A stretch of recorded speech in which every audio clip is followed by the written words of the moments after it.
राज्यातील महापुरुषांशी संबंधित 13 गावातील जुन्या शाळा विकसित करण्याचा निर्णय शासनाने घेतलाय। त्यामध्ये कागल शहरातील हिंदूराव घाटगे विद्या मंदिरचा समावेश आहे। या शाळेसाठी तब्बल 1,11,86,000 रुपयांचा निधी मंजूर झालाय। त्यातून शाळेच्या इमारतीचं मजबूतीकरण आणि सुशोभीकरण होणार आहे। राज्याचे वैद्यकीय शिक्षण मंत्री हसन मुश्रीफ यांनी शाळेला भेट देऊन माजी विद्यार्थ्यांशी चर्चा केली।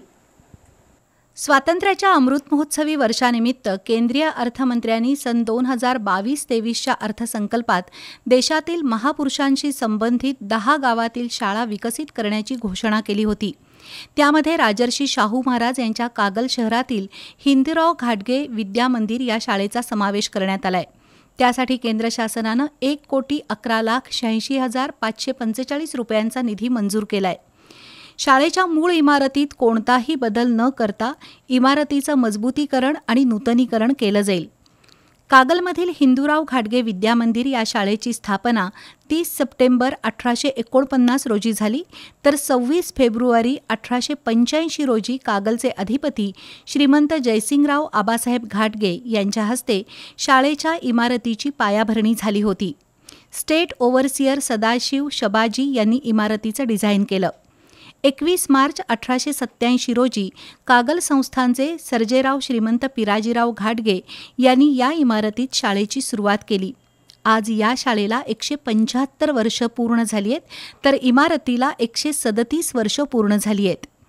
या शाळेमध्ये महात्मा गांधी यांचे राजकीय गुरु गोपाळकृष्ण गोखले, राज्याचे माजी मुख्यमंत्री स्वर्गीय वसंतदादा पाटील, प्रसिद्ध चित्रकार बाबा गजबर, प्रभात फिल्म कंपनीचे मालक एस फत्तेलाल, साहित्यिक डॉक्टर आनंद यादव यांच्यासह विशेष पोलीस महानिरीक्षक शमशुद्दीन मुश्रीफ आणि वैद्यकीय शिक्षण मंत्री हसन मुश्रीफ यांचं प्राथमिक शिक्षण झालं।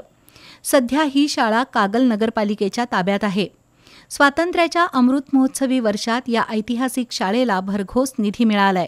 या निमित्तानं नामदार हसन मुश्रीफ, माजी विशेष पोलीस महानिरीक्षक शमशुद्दीन मुश्रीफ यांच्या उपस्थितीत शाळेतील माजी विद्यार्थी एकत्रित आले। कागल नगरपालिकेचे मुख्याधिकारी अजय पाटणकर, सतीश माने, जिल्हा बँकेचे संचालक भैया माने, माजी नगराध्यक्ष प्रकाश गाडेकर, चंद्रकांत गवळी, शामराव पाटील, प्रवीण काळबर यांच्यासह शिक्षक आणि बांधकाम अभियंता यांची बैठक झाली। शाळेच्या मूळ रचनेत कोणताही बदल न करता इमारतीचं मजबूतीकरण आणि सुशोभीकरण केलं जाणार आहे।